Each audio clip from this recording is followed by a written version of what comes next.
con el mundo que te rodea.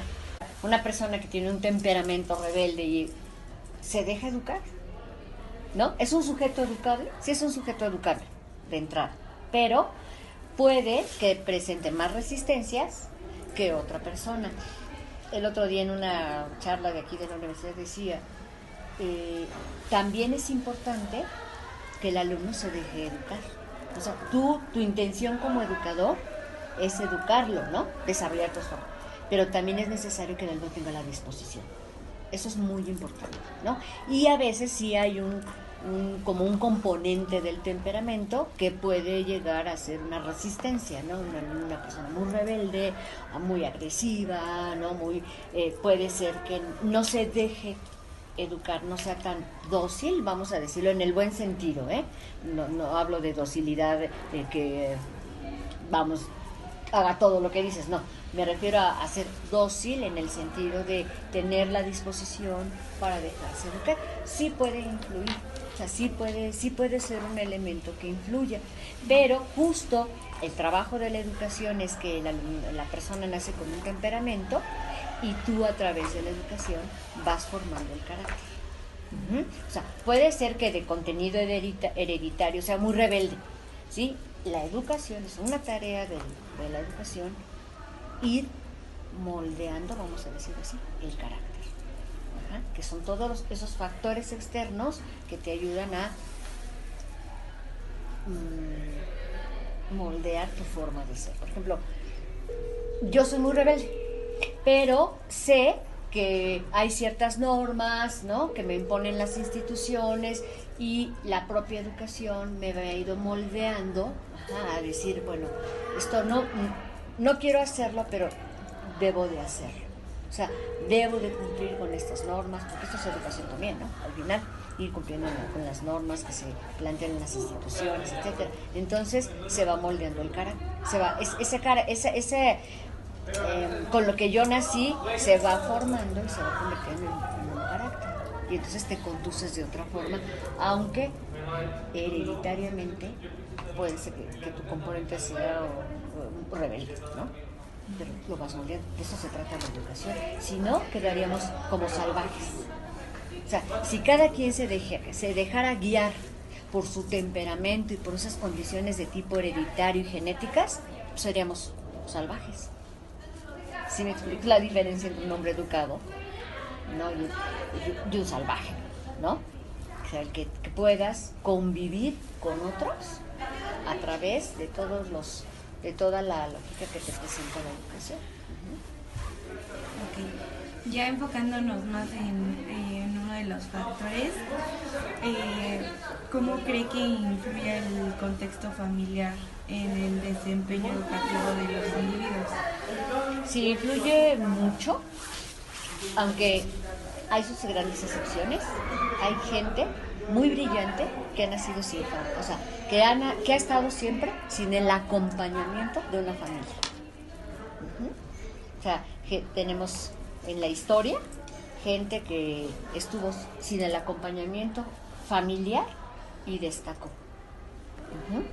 Pero sí, son ciertas personas, ¿no? No es imposible, pero la influencia que tiene la familia es básica en el desarrollo de una persona, ¿no? Yo que fui maestra de niños pequeños, que ahí se nota mucho porque por ser pequeños, ¿no?, tienen mucho el acompañamiento de los papás, o no lo tienen, puede ser. O sea, yo notaba mucho cuando había un acompañamiento de la familia y cuando no la había. Era muy evidente. Y lo seguimos viendo. Y seguramente ustedes lo captan hasta con sus compañeros de clase. O lo han captado, a lo mejor de la universidad, no lo sé, pero de otras instituciones donde han estado. Se nota muy bien la influencia de la familia, que los papás están al pendiente, van guiando, ¿no? No estoy diciendo controlando, atención. Estoy hablando de una guía y de un acompañamiento. A ver, están al pendiente, qué necesitas, cuándo lo necesitas, a ver cómo vas en calificaciones, qué te han parecido los maestros, todo eso es un acompañamiento que obviamente influye en el proceso educativo de una persona. Y institucionalizado. Y no institucionalizado, o sea, fuera de la escuela también hay un acompañamiento de la familia, se nota el acompañamiento de las familias con los hijos en muchas cosas, ¿no? Cómo se comportan en un lugar público, cómo se comportan con otras personas, cómo se comportan con sus amigos, con otros familiares, qué responsabilidad tienen, si cumplen sus responsabilidades en la casa, fuera de la casa, etcétera. Entonces, eso la familia tiene una gran influencia. Okay. ¿La motivación y la autopercepción de los individuos influye en su desempeño académico? Sí, claro, por supuesto. La motivación es, por ahí una definición, ¿no?, muy antigua, esa llama, decía, que nos mantiene, ¿no?, para conseguir nuestras metas. Ajá. Y el autoconcepto, dijiste. La autopercepción. La autopercepción, claro. La autopercepción es imprescindible en un proceso educativo. O sea, yo puedo hacer esto, yo puedo hacer lo otro. Ajá. O sea, ¿cómo me percibo? Como una persona responsable, cumplida, ¿no? Así me percibo. Si el alumno se autopercibe, no, es que yo soy tonto, no puedo hacer las cosas. Obviamente eso tiene mucho que el éxito en la escuela y en el desarrollo de la persona tiene mucho que ver. Ahora, eso no es así fortuito, eso se empieza a formar en la familia. Por eso es tan importante la familia. Ajá. O sea, la motivación para la educación y en la educación y el autoconcepto tiene mucho que ver con la familia, ¿no? Hay familias que se encargan de destrozar, ¿no? No, tú no puedes, siempre eres tonto. Entonces, eso obviamente va abonando al autoconcepto de las personas. Conforme van creciendo, se va agudizando cada vez más, ¿eh? Okay. ¿Cómo los entornos sociales potencializan o limitan el desarrollo educativo de los individuos? Mientras más, si el entorno social que rodea al individuo es rico, ¿no? Rico en oportunidades, en motivación, en autopercepción, autoestima. O sea, si lo que rodea al individuo es rico, obviamente se va a desarrollar mejor a ambientes que rodean al individuo que tienen ciertos problemas o cierta pobreza. Ajá, no estoy hablando de pobreza económica, estoy hablando de pobreza de estímulos. Ajá. Por ejemplo, en un estudio que se hizo alguna vez, y esto nada más es de un proceso, de que es la lectoescritura, se hizo un experimento en donde había niños con un ambiente muy rico, ¿no? Lector, por ejemplo, los papás leían, le compraban cuentos, le contaban cuentos, los papás siempre estaban leyendo, escribían, o sea, papás obviamente alfabetizados, ¿no? Con otro grupo de niños en donde los papás eran analfabetas, obviamente no era su prioridad comprar libros. Ese ambiente más pobre, académicamente pobre,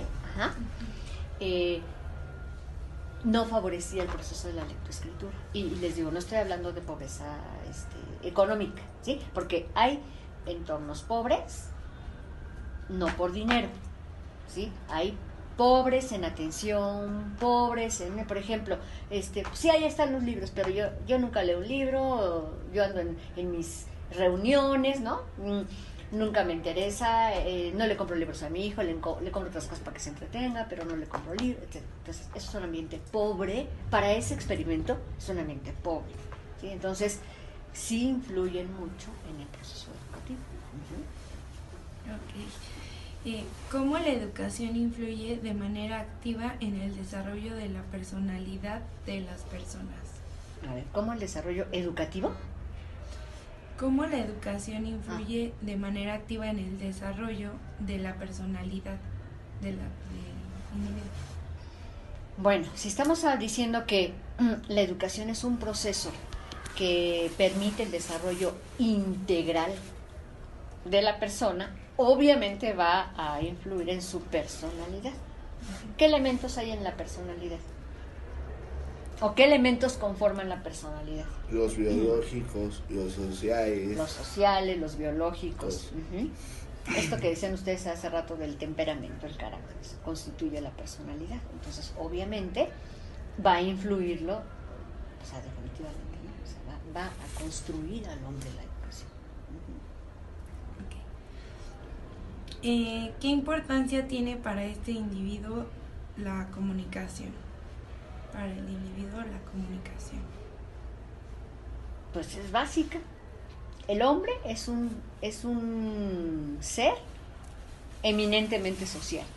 Y al ser un ser eminentemente social, requiere de la comunicación.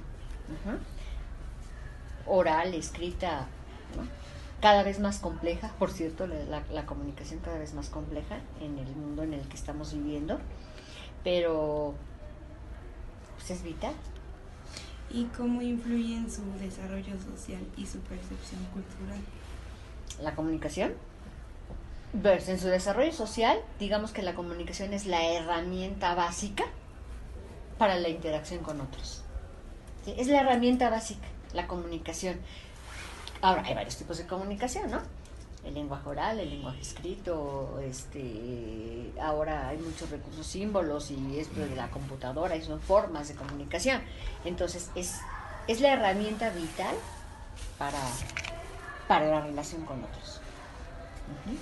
Ok, ahora intentando cerrar de manera adecuada lo hasta aquí abordado, ¿cómo esta suma de factores pueden converger de manera adecuada en un individuo para que éste logre una salud mental adecuada, así también como un buen desarrollo social? ¿Cómo pueden converger? Esa es la pregunta.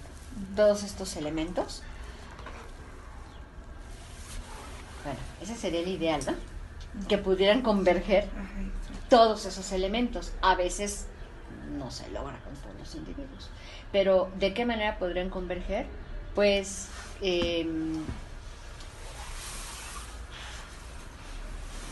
puede ser institucionalmente dentro de las escuelas, a través de los educadores, que pudieran dar una educación más integral. Que en las escuelas, por ejemplo, las escuelas se decantan mucho por todo lo académico. O sea, es muy difícil que en una escuela básica o secundaria o preparatoria, o sea, se dé arte o sea, minimizan todas esas cosas para decantarse totalmente a lo que es lo académico. Ustedes revisan otros países, en otros países se trabaja por proyectos, por ejemplo. Que bueno, en México ya la reforma trabaja por proyectos, pero les digo una cosa, es más discurso que realidad. Sí. Porque el maestro no está todavía preparado para trabajar de esa forma, ¿sí? Nosotros trabajamos como mucho en parcela, ¿no? Matemáticas, español, pero no reunimos todo. Los países que tienen más éxito en el proceso educativo trabajan a través de proyectos, de tal forma que puedan hacer coincidir todos estos elementos que tú converger todos estos elementos en la escuela, y que todo lo que se haga en la escuela tenga relación con el contexto donde los alumnos viven. Si no, separamos escuela, sociedad. Lo que yo aprendo en la escuela no me sirve para mi vida cotidiana en la sociedad. Y el trabajo de los maestros, ellos deben aprender a hacer eso. O sea, en México todavía se queda mucho en discurso. Ustedes van a una primaria, la maestra sigue trabajando, cierran su cuaderno de matemáticas y sacan el español, y cierran el español y sacan el de geografía. O sea, partimos. No se ve un problema, no se solucionan problemas a través de todos los conocimientos que el alumno va adquiriendo. O sea, vamos a solucionar este problema, y qué tomo de la geografía, qué tomo de la historia, qué tomo del español, de las matemáticas. Eso es un proyecto. Entonces, para hacerlo converger, bueno, eso sería en la escuela, ¿sí? Pues tendríamos, ya les hablé de poderes educadores hace rato, tendríamos que tener también, pues sí, un Estado más enfocado en la educación, ¿no? Que diera todos los recursos, etcétera, ¿no? Tendríamos que también tener un grupo familiar más interesado